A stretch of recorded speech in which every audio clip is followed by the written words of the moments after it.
Airwaves have just released a new album, The Dance. Hiding out on the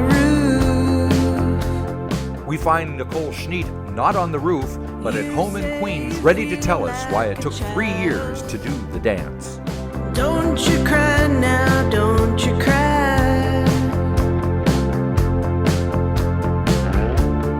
Feelings change now, give it time. It has been a while.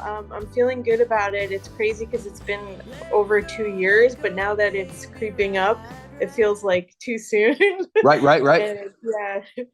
And, I have like the nervousness about people's attention spans with albums nowadays, where it's like the day it comes out, it's like a big deal and then it's forgotten. So I hope that doesn't happen. Right.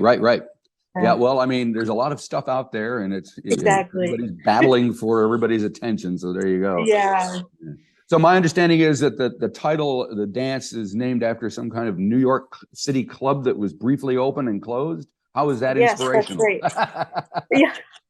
I actually had a really nice date there, and there was something like magical about the place. It had this like spiral staircase, and it was with someone I'd wanted to go on a date with for a long time, and the venue like closed down a week later, and so it felt like almost like it didn't work out with that person, so it felt like almost this imagined like dreamlike thing. Yep. And it's kind of interesting because the venue was only around for 8 months, but it was a really cool spot, and they put on good shows, and it was in a nice part of the city. And Right. so there was something like kind of like magical and kind of made up about the place in a way. Right. I think I saw something where the U.S. girls did the closing night there or something, and did. Oh yes, they did. That's right, Meg. So, yeah. that would have been cool. Yeah. So from there, what got the album going for you? When did you actually start putting these songs together? Probably about 3 years. First song I wrote was Black Metal Demon, and then I just kept writing, and the last song I wrote was Star Earring. Right. And that was written during the pandemic, Ah. with someone like remotely. Right. So yeah, Black Metal Demon was the first about 3 years ago, and then Star Earring was about a year ago. Well, so let's start with Black Metal Demon. I see you got Okay. a couple of people working with you on there. Tell me a little bit about what got that one going. You're a black metal demon. You're a black metal king. You're a black metal diamond. You're a black metal baby. That's about a friend of mine who listens to black metal. Right. And yeah, and whenever she's like fighting with someone or upset, she blasts black metal in her car. And that's what it's for. I thought, yeah. And I was never really into metal, but there was something like kind of soothing about hearing that kind of music. Right. And just like that, like screaming and not knowing what usually men are like singing about. And I don't know, I just thought it was cool. So I kind of like made up the idea of like a black metal demon in my head. Right. And yeah, and wrote the song about that. It's like a romantic song, but it's not based on anyone in particular. All right. And I like the demon doesn't look like Ozzy Osbourne, does it? Just checking. But yeah, I like the idea of having like the topic of the song being this really harsh genre of music, but it's like a really light, like kind of ballad. And so yeah, and then I asked Greta from Frankie Cosmos to sing on it, and she did this really cool part that kind of reminded me of like Laurie Anderson. Right. And I didn't ask her to do that, but she just added that, and I love it. So no, it's interesting you mentioned Laurie Anderson. She's getting a lot of mileage, airplay mentions these days, and I think it's. Oh really? Yeah, and I think it's partially because she was married to Lou Reed. And when he was passed away, and so people have been interviewing her about Lou and about her own stuff, and like you say, her own music is starting to, from even the early '80s and things, and Oh Superman and all that. So it's pretty cool. Oh, that's good. Yeah. The part Greta did reminded me of Oh Superman. Right. And unfortunately, like I think a lot of people, that's probably one of the only songs I know of hers. I need to dig in more. Yep. Yeah. All right. So once you got started, what was the process like? Did you have a plan in mind? Did you have more songs in the can ready to go, or did you have to write specifically for the album? I usually don't have a plan with them. It's Right. like I think the songs just kind of come out naturally for me. But I did want to make some of the songs on like computer stuff, so I did that with Wait and a little bit with Star Earrings. So that was new for me. And actually, the pandemic helped create the record as a whole because I asked Luke to get involved, Luke Temple, Right. and he was in that, contributed to I think 7 of the songs, so most of the album. And then I got Cass involved and Greta. That was all because we were stuck at home. Right. So it was cool. I was being able, I finished these songs and then I was able to work with these people who were all over the place. And so it gave me something to do while I was stuck here. And it was cool. So is that I a kept big getting, difference between that and the way you worked previously, before yeah, pre-pandemic, as it were? I've never worked like that. Yeah, never ever. I guess I had Kevin Morby on my last record, but he actually did his part in my apartment. Okay. So yeah, no, I've never done that before. Yeah. All right. So you mentioned Luke played on like 7 tracks or whatever. So Yeah. how did the two of you, why work with him? Why did you work together, and how did it work between the two of you? I had done a tour with Cass McCombs in October before the pandemic. I'm like forgetting what year it was. I think 2019. Yeah, And, I know the feeling. and I was in the car and my bandmate Brian played with Luke. Mhm. And he was like, I think you would really like Art Feynman. That's Luke's other project. And I couldn't stop listening to it. I was like, this is amazing. It kind of reminded me of Arthur Russell. And I just kept listening to the same songs over and over. And then I noticed that Luke, I had never met him. And I noticed he did some production work with some friends of mine. So when the time came, I reached out. At that point, I had met him actually at a bar, like sometime during the pandemic. And I thought he was really cool. And I just thought he would add great parts to the songs. And he did. So Excellent. Excellent. yeah. Cool. So I see you've put out a video for Wait, and Yes. the lead single or whatever, for whatever the reason that it is these days. Yeah. So why did you choose that one to kind of start out with? Wait, wait, I'm falling behind again. Wait, wait, I'm crossing the line again. That one, I just think it's really catchy, and it's the only one on the record where I wrote all the instrumentation on my own. So Right. I was proud of that. And yeah, I just think people like happy, catchy music right now because Sure. times are kind of dark. So I went with that and Alien, which is really dark. But so I thought like the contrast would be nice. Right. The two singles. Yeah. And the video was so fun to make. Yeah. Yes. So speaking of the instrumentation on Wait, what is that kind of? It sounds like a horn sound at the beginning. Is it a bassoon or a clarinet or something? What's going on there? It's a sax Really? sound from Logic. Yeah. Saxophone. Yep. And what is there a story behind the song? Well, I wrote it on the subway actually. I teach kids music, and one of the kids I teach lives about an hour away from me. Right. So I had a long subway ride and I wrote it on a program on my phone. And I just came home and wrote the words for it. It was whatever was going on in my head that day. Yep. So but the music was all like while I had my headphones on the train. Yeah. And the lyrics, I think like also like a lot of the like wait, I don't know what you said, can you say it again, is like me dealing with, I have ADHD.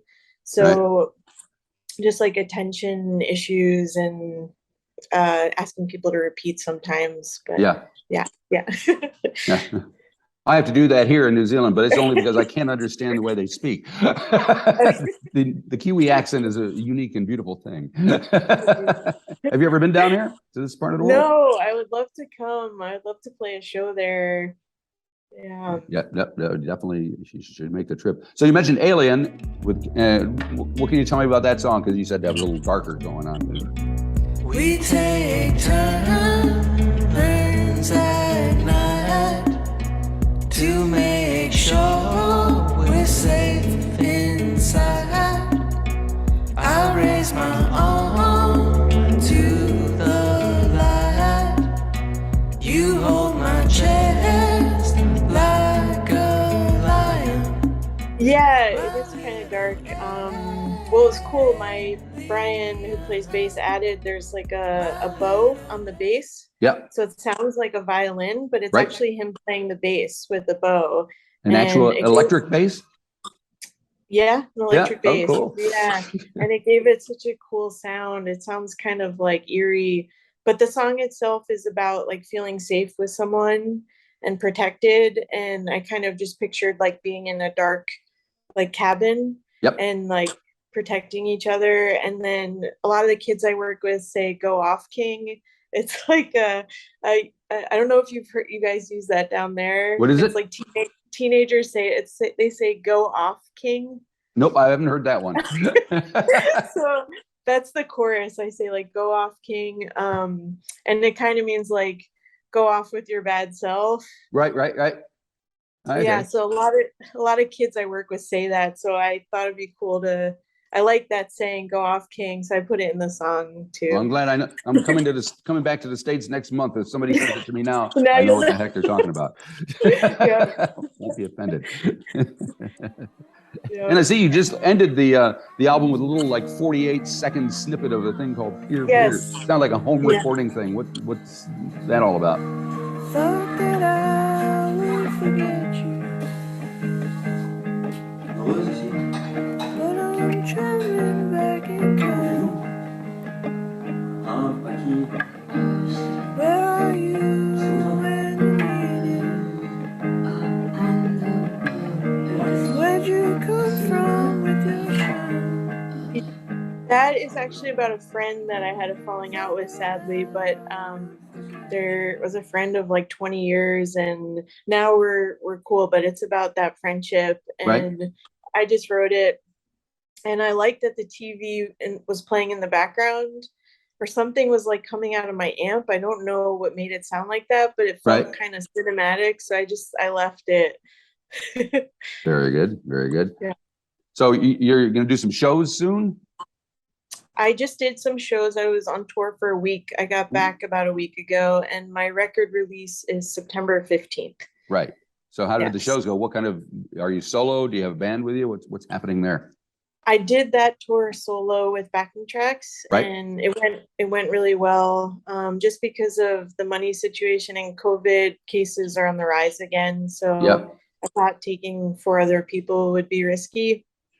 But I'm doing my record release as a 5-piece. But it was cool. People responded really well to me solo, actually. So that was nice. Yeah. Have you done solo like that before, or is that first? I never have, no. So it's got to be Yeah. different. You don't have anybody else on It's very stage. It's like, it's Yeah, all it's you. very different. Yeah. I mean, the good thing is you only have to worry about yourself. And Right. then the bad thing is you only worry about yourself. Yeah, that's how I'd look at it. Yeah. Yeah, that's cool. Like if I mess up when I'm by myself, I don't have another instrument backing me up. Yep. Oh, well. Yeah. And do you get much interaction with fans? Do people want to come and talk to you about your songs and stuff afterwards? Yeah, every single show, people ask me what the last song I played was, and it's Wait. Uh-huh. So that song has been really well received. I started playing it out in November in New York, and that was a really crowded show, and everyone said, "What's that last song?" So, Well, that's a and good I sign. noticed it has like 100,000 views in 2 months, so that's really awesome. And Yep. That's Yeah. cool. Now, if you can just Yeah. turn that into real money. Yeah, exactly. Does that happen ever?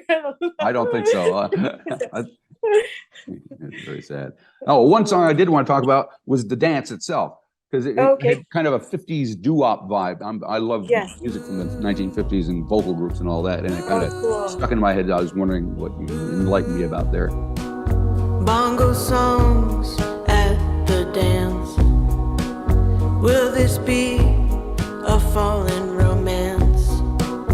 Hold my smile as we wave. In your fist, it melts away. I see you hiding in the leaves. All the screens are flickering. I had Luke in mind for that song because he does those like doo-wop-y singing in his songs. Right.